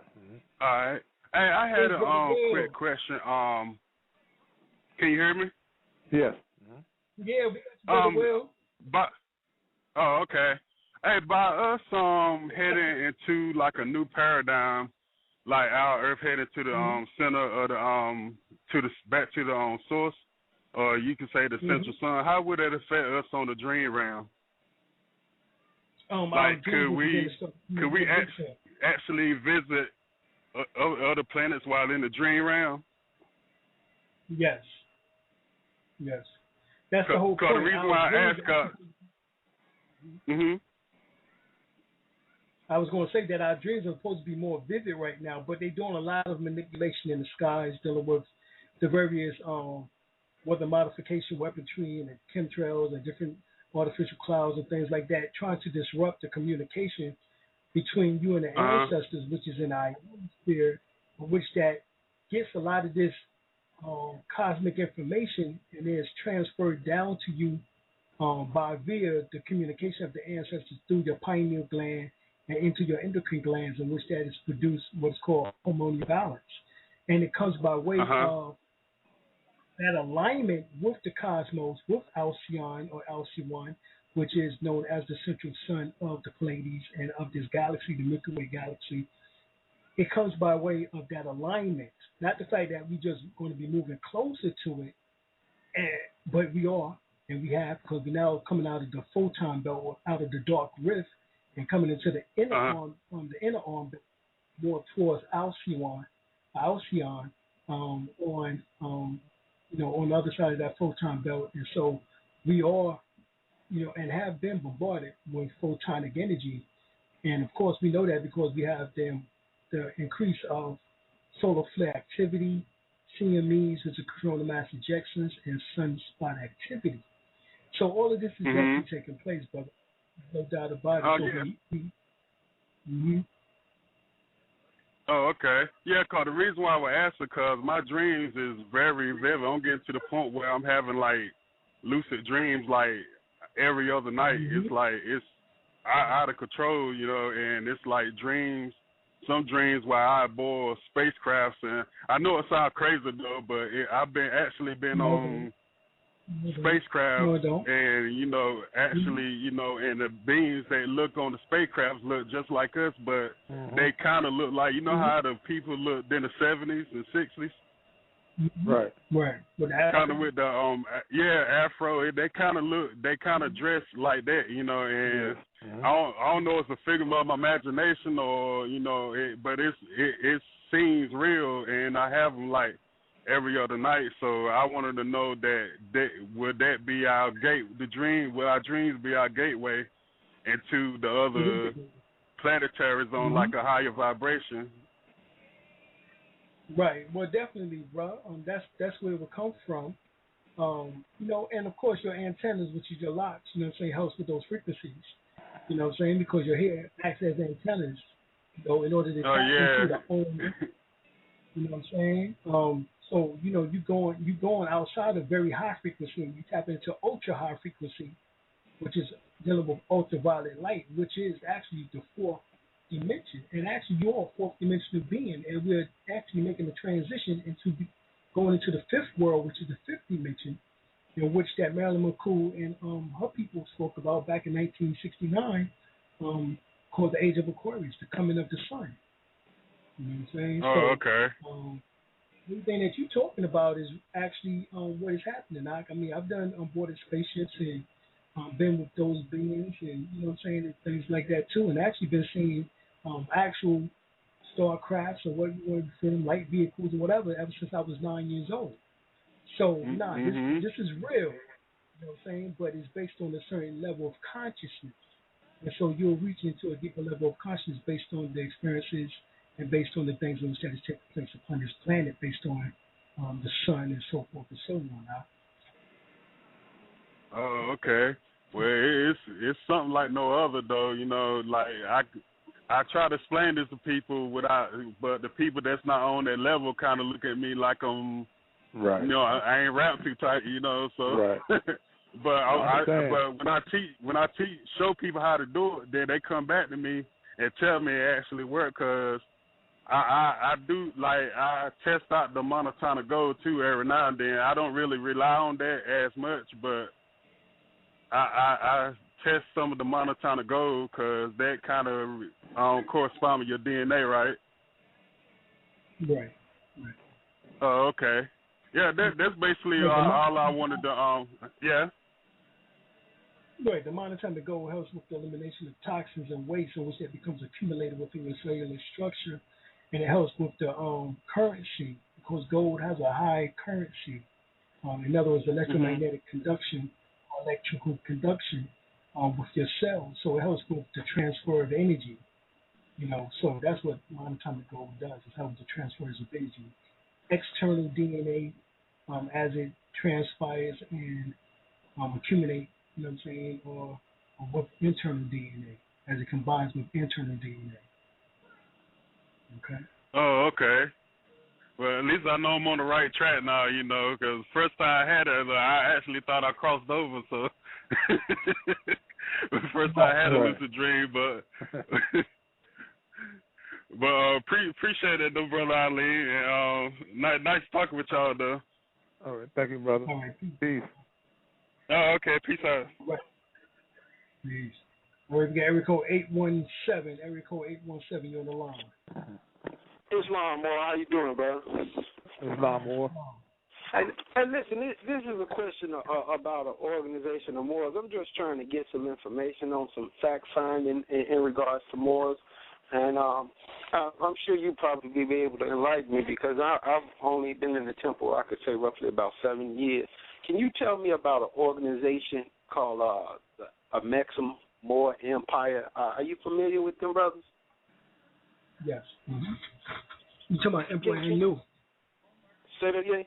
Yeah, exactly. Can you just shed some light on them? Because I know they're Moors. I'm just curious, because now you see all kind of, you see Moors doing work wherever they are, you know. And I'm just curious. Can you shed some light on that organization of Moors?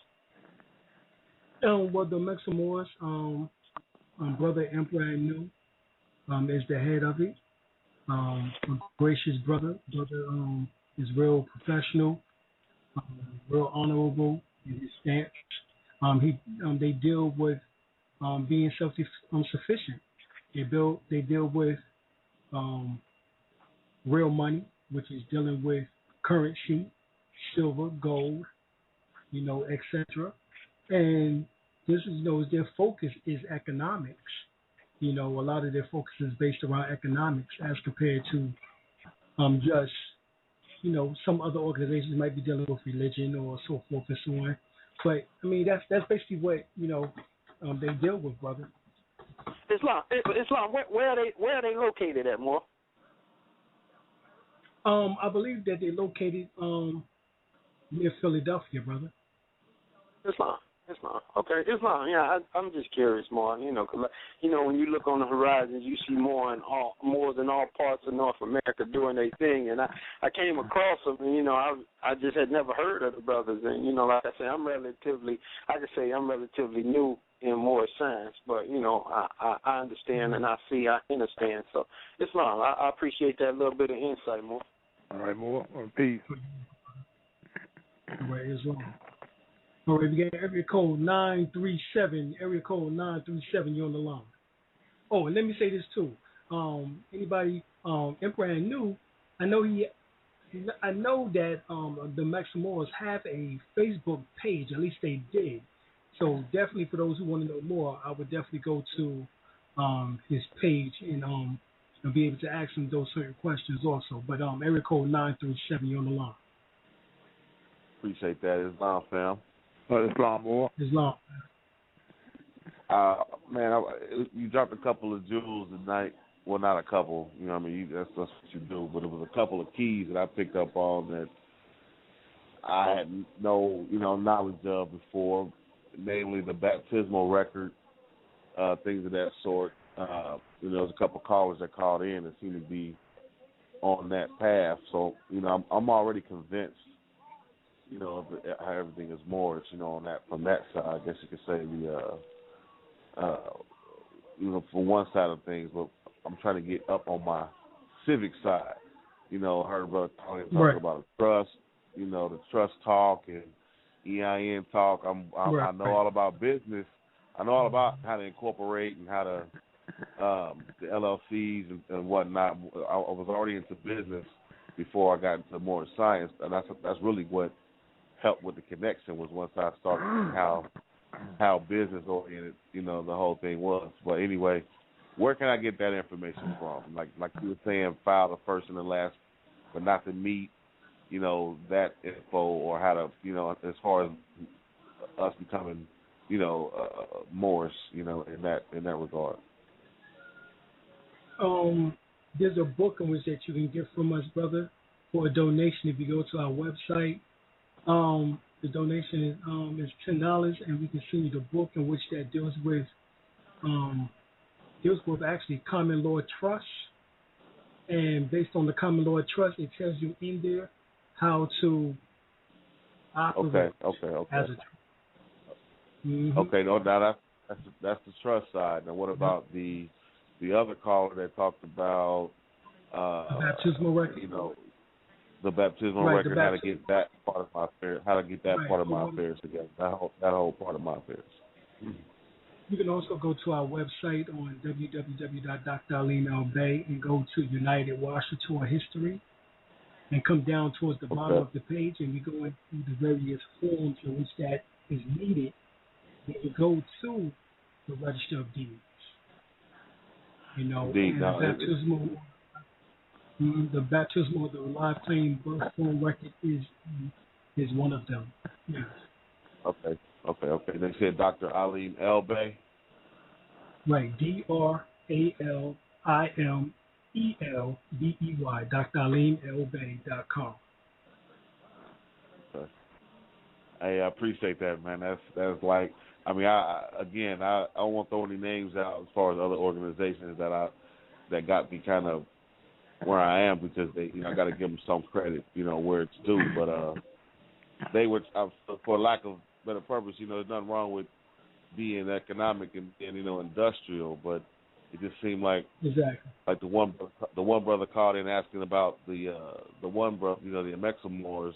There's a lot of that going on, and some of them just aren't into it for the for what's right. I guess I'll say it that way. But I've been watching you. I've been listening to you. I appreciate you taking the call, fam. You and the host, Islam, boy. Peace and love. All right, Brother L, you got any closing remarks before we go?